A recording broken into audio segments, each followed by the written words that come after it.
China has long set its sights on becoming a major player in global aviation, with hopes of one day taking on Boeing and Airbus. Success is far from assured. China's track record at developing commercial airplanes has been marred by tepid sales and checkered safety records. Here's a look back at some of these efforts. One of the first Chinese-built commercial aircraft was the Y-7, a Chinese version of a Soviet-made transport plane. Although development of this 52-seater began in 1966, political turmoil in China delayed the Y-7 from flying commercially until 1986. But after a crash in 2000 that killed 49 people, China removed the plane from commercial service. China's first attempt at a modern commercial jet? The Y-10. Chairman Mao Zedong had hoped that the four-engine Y-10, designed for up to 178 passengers, would become a symbol of China's rising industrial prowess. But when it finally made its flight a decade later, the prototype plane stayed airborne for just 24 minutes. Engineers deemed the plane too noisy, fuel-hungry and heavy, making it unsuitable for commercial use. China's most successful homemade aircraft to date is the 17 to 19-seater Y-12, a light utility transport used in military and civilian operations. Developed in the 1980s, this is the first Chinese-made plane to be certified by the US Federal Aviation Administration, meaning it can be sold and flown in the United States. About 200 Y-12s are in service worldwide. The modern ARC-60 was targeted more at civilian passenger traffic and achieved sizable sales at home and abroad. The medium-sized plane can seat up to 60 passengers and was designed to fly short to medium-haul routes. But the safety record has been questionable, with a relatively high rate of hull loss accidents compared to similar aircraft.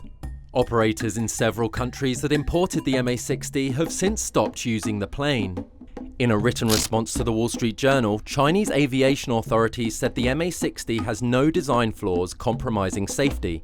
The state-run Aviation Industry Corporation of China, which owns the plane's manufacturer, did not respond to inquiries.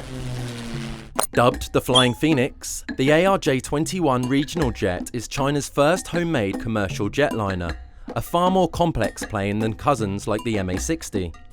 Development of the 78 to 90-seater started in 2002 as part of Beijing's efforts to elevate the aviation sector into a national industrial powerhouse.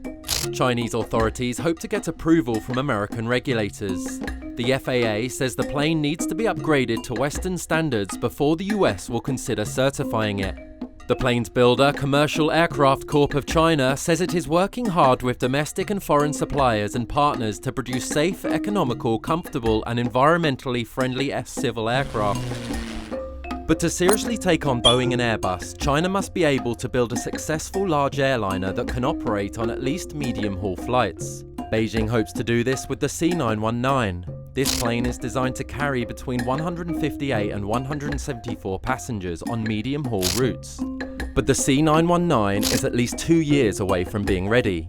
And like the ARJ-21, the project has suffered from repeated delays.